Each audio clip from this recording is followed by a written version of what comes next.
I'd like to now call on Student Regent Avi Oved. Thank you. Now, I have a lot of thoughts that I want to share about this item because it's grown to be an emotional one for me. Now, I don't normally write out my statements for Regents meetings, but I wanted to be sure that I capture all the elements that I wanted to share with you all today. I saw this statement as an opportunity to address the incessant hatred and bigotry that exists on our campuses that has only worsened in the past year. However, I must say that the process of developing this language was flawed to its core, and I was extremely disappointed with what this statement has devolved to.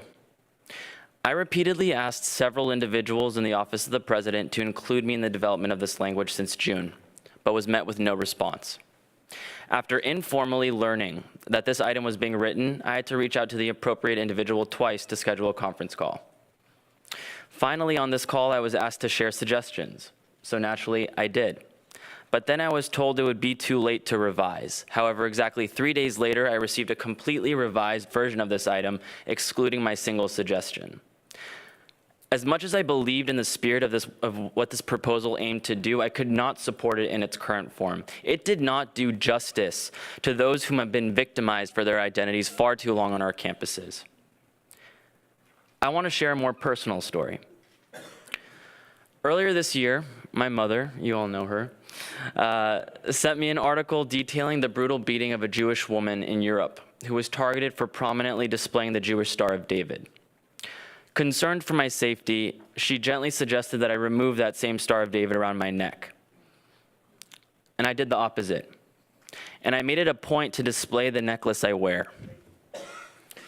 This is the necklace she was referring to. The necklace that I am so proud to wear every single day of my life, the necklace that represents how proud I am to be a Jewish Israeli American. The notion of having to deny my birthright or hide my heritage shocked and repelled me. No one, absolutely no one, should ever be compelled to hide their identity for fear of repercussion. The moment our institution succumbs to these pressures is the same moment we have failed as governors of this institution and this university. The fact still remains, no matter how much of myself I dedicate to the causes that work for the greater good of my people, no matter how much I try to be the best representation of my community's values and traditions, no matter how many olive branches I try to extend, in a world where there are so many hateful and vilified connotations of Israel, Jews, Zionism, politics and stereotypes inevitably erase all my efforts. These kinds of misconceptions tarnish my and my community's efforts to change people's minds about what we are and what we are not. But hate speech, hate crimes, discrimination come in all shapes and sizes, with anti-Semitism being only one ugly example. The diversity of our community creates its intricate tapestry. But the intricacy of that tapestry means nothing if each of its threads does not feel as it's part of the whole. We must work to protect it by protecting each and every thread. There are blatant discrepancies in response time and severity of response by our administration across campus communities, right here and right now. And this discrepancy, unfortunately, builds resentment among student communities and further cements the divide. And we wonder why our campus climate is the way it is today. We need to build the credibility of our administration by establishing a moral consistency that can be applied to all student communities equally.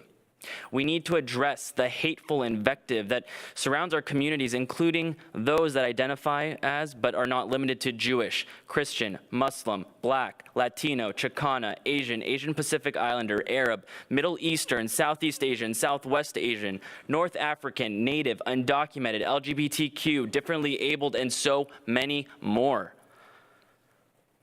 Political problems and global issues will always find their way onto our campuses, and we should never shrink from discussing them. Productive discourse does not demand that our words be guarded, but it certainly demands our respect. If we truly strive for resolution and results, we cannot allow for such ignorance to perpetuate. We must invest in a process that carves out true discrimination today. It is a process that depends on students to identify key elements that will ultimately lend credibility to the language that we will develop and lend the credibility that it deserves. Student communities need to have the ability to self-define instances of discrimination and intolerance so that we can use these definitions as guides to detect such incidences on our campuses. We cannot cherry-pick elements of a definition to uphold, nor can we disregard a reality of discrimination because it is too difficult to protect. We cannot shy away from calling racism and discrimination for what it is. And we certainly cannot allow political organizations whose motivations do not align with the purpose of this statement to cloud our judgment, and I expect that we won't.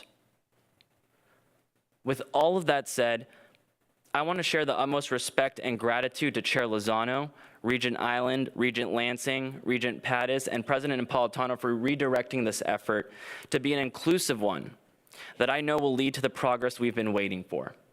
I'm very optimistic of the great work we will accomplish together. And I want to end by saying that we choose to tackle this incredibly difficult and sensitive issue not because it is easy, but because it is the right thing to do. Because it is this goal that will serve to organize and measure the best of our energies and skills that it deserves. Because this challenge is one that we are willing to accept, one we are unwilling to postpone, and one in which we intend to overcome. Thank you. Thank you, Ovid, for those thoughtful comments.